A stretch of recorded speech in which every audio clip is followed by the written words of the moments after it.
అందరికీ నమస్తే అండి. Welcome to Sparkle Logs. ఈరోజు రాగులతో జావా ఎలా చేయాలో చూపిస్తాను.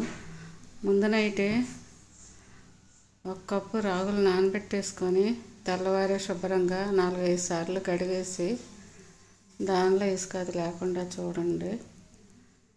అలాగే మిక్సీలో వేసి మెత్తగా చేసుకొని పేస్ట్ లాగా ఒక గిన్నెలో పోసి నీళ్లు కూడా పోసేసుకొని ఒక 2-3 గ్లాసులు స్టవ్ వెలిగించి ఆ గిన్నె దాని మీద పెట్టేసి పిండి పోసిన గిన్నె కలుపుతూ ఉండాలండి. ఈ విధంగా కలపకుండా ఉంటే అడుగంటిపోతుందండి. అందుకని కలుపుతూనే ఉండాలి జావ రెడీ అయ్యే వరకేను.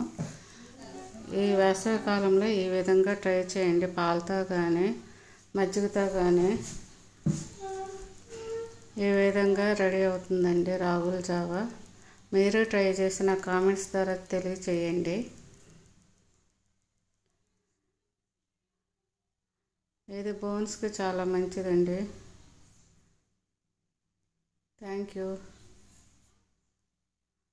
పాలు కలిపితే కొంచెం బెల్లం, కొంచెం యాలక్కాయల పొడి ఆ విధంగా వేసుకుని త్రాగండి.